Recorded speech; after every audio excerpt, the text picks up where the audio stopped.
Γεια σας και καλώς ήρθατε. Παρόλο που αρκετοί έχουν ήδη καθαρίσει και διακοσμήσει το σπίτι τους για το φθινόπωρο, εγώ προτιμώ να περιμένω λίγο ακόμα. Οι μέρες του καλοκαιριού δεν έχουν τελειώσει και θέλω να τις απολαύσω όσο μπορώ ακόμα με τα παιδιά. Καθώς όμως πλησιάζει ο Σεπτέμβρης και η σχολική χρονιά αρχίζει, είναι καλό να γίνει μια προετοιμασία. Κάποια πράγματα που πρέπει να έχουν διευθετηθεί πριν ανοίξουν τα σχολεία. Αυτά λοιπόν θα δούμε σήμερα. Ελπίζω να σας αρέσουν και πάμε να ξεκινήσουμε.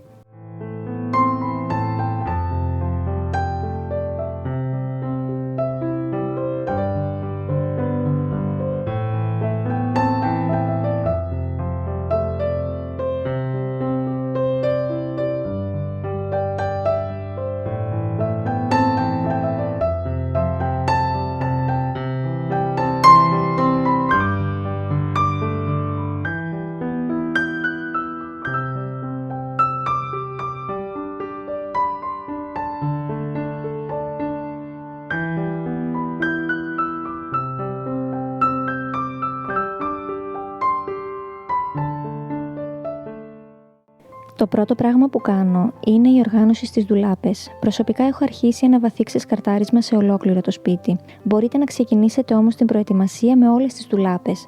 Αν δεν έχετε χρόνο να ασχοληθείτε με τη δική σας, τακτοποιήστε τουλάχιστον τις παιδικές. Αυτό είναι κάτι που κάνω σε κάθε αλλαγή εποχής. Ό,τι καλοκαιρινό δεν κάνει στα αγόρια, το οργανώνω ανά ηλικία για να είναι έτοιμο για τον μικρό. Ό,τι δεν φοράει πλέον η κόρη μου, το ετοιμάζω για να το δώσουμε σε άλλες οικογένειες. Το ίδιο και τα βρεφικά του μικρού. Όλο αυτό έχει μια διαδικασία με πλύσιμο, άπλωμα, κάποια ρούχα χρειάζονται και σιδέρωμα, οπότε θέλω να έχω κάποιο χρόνο για να τα τελειώσω όλα χωρίς άγχος. Επίσης, ο καιρός προσφέρεται ακόμα για τέτοιες δουλειές, καθώς έχει ήλιο και γίνονται όλα πολύ πιο γρήγορα.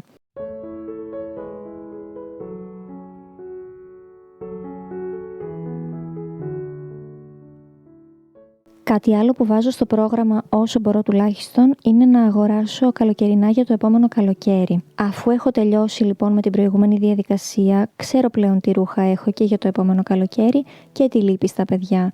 Είναι σε ηλικία που μπορεί να φορέσουν τα ρούχα ίσως και 2 χρονιές, οπότε δεν τα ξεφορτώνω με όλα και είναι κάποια πράγματα που τα κρατάω για την επόμενη χρονιά. Έχω όμως καλή εικόνα για το τι θα χρειαστώ το επόμενο καλοκαίρι και επειδή τώρα έχει εκπτώσεις, προσπαθώ όσο μπορώ να αγοράσω κάποια πράγματα για του χρόνου.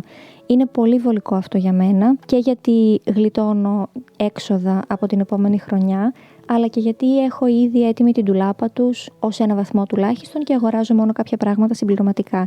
Αυτό το κάνω και στο τέλος του χειμώνα. Δηλαδή, αγοράζω χειμωνιάτικα για την επόμενη χρονιά. Είναι πολύ βολικό για όλα τα παιδιά, για όλη την οικογένεια. Συνεχίζω με έναν έλεγχο στα φθινοπορεινά και τα χειμωνιάτικα ρούχα. Αφού πλέον έχει δημιουργηθεί χώρο στα συρτάρια, είναι μια καλή στιγμή να αρχίσω να προσθέτω και κάποια φθινοπορεινά. Ούτως ή άλλως ο καιρός θα αρχίσει να κρυώνει από εδώ και πέρα. Επομένως, για κάποιο διάστημα, κάποιες εβδομάδες, ίσως και μήνες, θα χρειαστεί να έχουμε και κοντά και μακριά ρουχαλάκια μαζί στις ντουλάπες. Αν έχετε εσείς χωριστά τα φθινοπορεινά από τα χειμωνιάτικα, τότε εννοείται ότι θα χρειαστεί να βγάλετε μόνο τα πρώτα. Τα χοντρά ρούχα δεν θα χρειαστούν ακόμα. Προσωπικά τα έχω μαζί, αλλά φυσικά κρατάω ακόμα στα κουτιά τα χειμωνιάτικα για αργότερα. Δεν έχω χώρο να τα βάλω όλα και δεν υπάρχει λόγος να γεμίσουν οι ντουλάπες. Να έχω δηλαδή καλοκαιρινά, φθινοπορεινά και χειμωνιάτικα μαζί στις ντουλάπες. Έτσι επίσης μπορώ να δω και αν υπάρχει κάτι άλλο από αυτά που λείπει στα παιδιά, στα χειμωνιάτικα για παράδειγμα, και έχω το χρόνο να αγοράσω συμπληρωματικά ό,τι επιπλέον χρειαζόμαστε για το χειμώνα.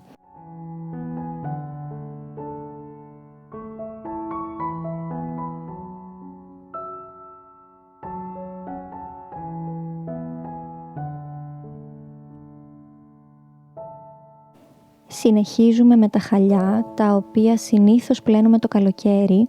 Ξέρω όμως πως κάποιοι τα αφήνουν για πιο μετά λόγω έλλειψης χρόνου. Τώρα που ο καιρός είναι ακόμα ζεστός, είναι καλή ευκαιρία να τα κάνετε αν περίτσεψε κάποιο. Εμείς για παράδειγμα έχουμε κάποια που δεν τα τελειώσαμε και θα τα κάνουμε τώρα μέσα σε αυτή τη βδομάδα αναγκαστικά. Μετά θα αρχίσουν οι βροχές, θα πέσει η θερμοκρασία και δεν θα είναι βολικά. Οπότε αν έχετε κι εσείς κάτι αντίστοιχο, προτείνω να το κάνετε τώρα. Νομίζω είναι η τελευταία ευκαιρία. Εκτός από τα χαλιά, φροντίστε και τις κουβέρτες και τα παπλώματα. Εμείς πηγαίνουμε κάθε χρόνο στην αεροτριβή, κάτι που οι περισσότεροι κάνουν τον Ιούλιο ή αρχές Αυγούστου και έχει πάντα πολλή κίνηση και κόσμο, οπότε τα τελευταία χρόνια εμείς το οργανώνουμε πιο αργά. Πήγαμε για παράδειγμα αυτή τη βδομάδα που μας πέρασε και ήταν καλύτερα. Εφόσον ο καιρός το επιτρέπει ακόμα, δεν έχει κρυώσει πολύ, πρόλαβαν και στέγνωσαν μια χαρά. Εσείς αντίστοιχα αν τα πλένετε στο σπίτι, φυσικά μπορείτε να τα προσθέσετε τώρα στη λίστα σας, είτε τα χειμωνιάτικα αν δεν τα κάνετε πριν τα αποθηκεύσετε, είτε τα λεπτά καλοκαιρινά για το χειμώνα. Αυτό που βολεύει εμένα είναι να κάνω ένα επιπλέον φρεσκάρισμα στα καλοκαιρινά παπλώματα που ήδη χρησιμοποιούμε, να ελέγξω δηλαδή αν υπάρχει κάποιο που χρειάζεται, επειδή δεν θα σταματήσουμε ακόμα να τα χρησιμοποιούμε, δεν θα βάλουμε ακόμα χοντρά, θα βγάλω όμως κάποιες κουβέρτες να τις έχω διαθέσιμες για τις κρύες νύχτες που έρχονται σιγά σιγά. Κάτι άλλο που κάνω τώρα είναι ένας έλεγχος στα σχολικά. Το ξέρω ότι είναι νωρίς, δεν έχουμε φυσικά ακόμα λίστες από τα σχολεία και σίγουρα δεν θα αρχίσουμε τις αγορές. Θέλω απλώς να ξέρω τι θα χρειαστεί να πάρουμε αργότερα. Ελέγχω τα παλιά βιβλία των παιδιών, να δω αν θα χρειαστούν τα ίδια βιβλία για φέτος. Κάποια τετράδια, κρατάω για παράδειγμα τα παλιά των παιδιών, τα κρατάω για πρόχειρα να κάνουμε ορθογραφία κτλ. Και ελέγχω και τις τσάντες τους, τις σχολικές, για να δω αν είναι σε καλή κατάσταση. Κάποιες τσαντούλες που παίρνουν σε εκδρομές που είναι πιο μικρές, τάπερ για το κολατσιό, παγούρια κτλ. Θέλω να ξέρω τι χρειάζεται, είτε τα αγοράσω τώρα είτε αργότερα, να μην τρέχουμε τελευταία στιγμή, αυτό με νοιάζει.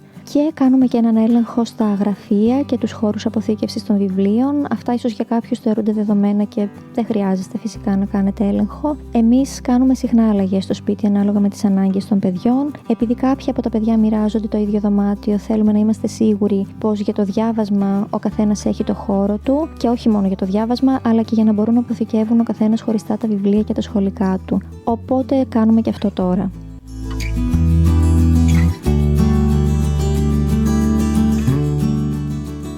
Συνεχίζουμε με τα ξύλα, τα οποία φαντάζομαι πως δεν απευθύνονται σε όλους. Αν έχετε σόμπα ή τζάκι, τότε σίγουρα θα χρειαστείτε. Στην πόλη μου υπάρχουν πολλά σπίτια, ζούμε στα Γιάννενα και υπάρχουν πολλά σπίτια που έχουν τζάκι, είτε κλασικό είτε ενεργειακό. Οπότε, αν έχετε κι εσείς, καλό είναι να οργανωθείτε και ως προς αυτό εγκαίρως. Θα ήθελα να μάθω, πείτε μου στα σχόλια αν έχετε τζάκι ή σόμπα ή αν χρησιμοποιείτε κάτι τέτοιο και από ποια περιοχή είστε, για να ξέρουμε να έχουμε ωραία εικόνα. Τα καυσόξυλα, όπως θα ξέρετε, πρέπει να είναι στεγνά για να γίνει σωστή καύση, οπότε καλό είναι να τα έχουμε εγκαίρως. Από εκεί και πέρα, για μένα είναι ούτως ή άλλως μία από τις αγαπημένες μου διαδικασίες. Δεν είναι κάτι που πρέπει να κάνω για να το προλάβω, αλλά μου αρέσει πολύ το άρωμα του κομμένου ξύλου. Μου αρέσει επίσης πολύ το να τα οργανώνουμε σε στίβες για το χειμώνα και είναι αυτό που με βάζει περισσότερο από όλα σε φθινοπορεινή διάθεση, οπότε είναι κάτι που κάνουμε πολύ ευχαρίστως. Κάτι άλλο που θα έβαζα στη λίστα είναι το ξεσκαρτάρισμα στο υπόλοιπο σπίτι. Αρχικά ανέφερα το ξεκαθάρισμα στα ρούχα γιατί το θεωρώ το πιο απαραίτητο, οπότε το έβαλα στην αρχή. Αλλά συμπληρωματικά βάζω και το υπόλοιπο σπίτι γιατί αν έχετε το χρόνο και το περιθώριο είναι πολύ καλό να γίνει. Πραγματικά το να ξεκινήσετε τη νέα σχολική χρονιά και το Σεπτέμβρη, για μένα η αλλαγή της χρονιάς είναι τώρα και όχι τον Ιανουάριο, αλλά τώρα ξεκινάω με όρεξη. Μετά τον Αύγουστο που ξεκουράζομαι, είναι ό,τι πρέπει και συνήθως ξεκινάω τον Αύγουστο την οργάνωση του σπιτιού. Ακόμα κι αν προσπαθώ να κρατάω το σπίτι μου minimal, 1 με 2 φορές το χρόνο είναι απαραίτητο να γίνεται ένα βαθύ ξεσκαρτάρισμα στα πάντα και φέτος αποφάσισα μάλιστα να το κάνω με διαφορετικό τρόπο. Θα τα πούμε κάποια άλλη στιγμή αυτά. Μέχρι στιγμής είμαι σε πολύ καλό δρόμο. Είναι πολύ ωραία η αίσθηση ενός σπιτιού που νιώθεις ότι αναπνέει και ότι διώχνεις ό,τι δεν χρειάζεσαι και κρατάς μόνο αυτά που θέλεις και το προτείνω πραγματικά αν έχετε το χρόνο να το κάνετε χωρίς άγχος. Όποτε έχετε χρόνο, απλά πιάστε ένα σημείο του σπιτιού. Ξεκινήστε με τα πιο βασικά που νιώθετε ότι έχουν μεγαλύτερη ανάγκη και συνεχίστε σιγά σιγά με βάση το χρόνο που έχετε. 5 λεπτά τη μέρα θεωρώ ότι είναι αρκετά.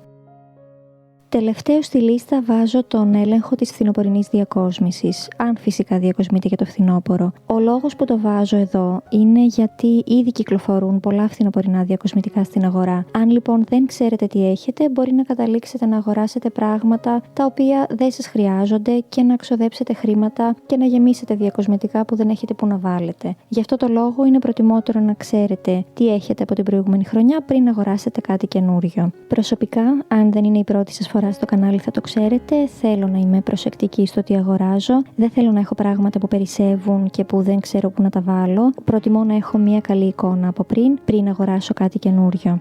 Βοηθάει και το ότι έχω κανάλι εδώ στο YouTube. Μπόρεσα απλώς να δω τα περσινά βίντεο και να έχω μια καλή εικόνα για το τι χρειάζομαι επιπλέον. Όπως βλέπετε όμως, ήδη τα έχω βάλει όλα και τα παλιά και τα καινούρια για να δω καλύτερα αν θέλω να αγοράσω κάτι καινούριο.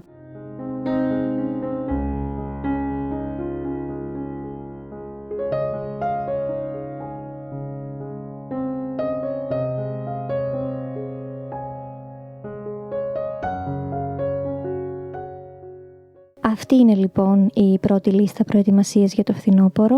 Όπως λέω πάντα, χωρίζοντας τις πολλές και μεγάλες δουλειές, όλα γίνονται πιο εύκολα. Προσωπικά νιώθω πως με βοηθάει στο να μην έχω άγχος για όλα όσα πρέπει να γίνουν. Και έχοντας μικρά παιδιά, είναι ο μόνος τρόπος ώστε να τα έχω όλα έτοιμα στην ώρα τους. Στη συνέχεια θα οργανώσω σιγά σιγά και την καθαριότητα και τη διακόσμηση του σπιτιού για το φθινόπωρο. Φαντάζομαι ότι θα τα μοιραστώ εδώ, οπότε θα σας ξαναδώ σύντομα. Σας ευχαριστώ πολύ που ήσασταν και σήμερα εδώ. Γεια σας.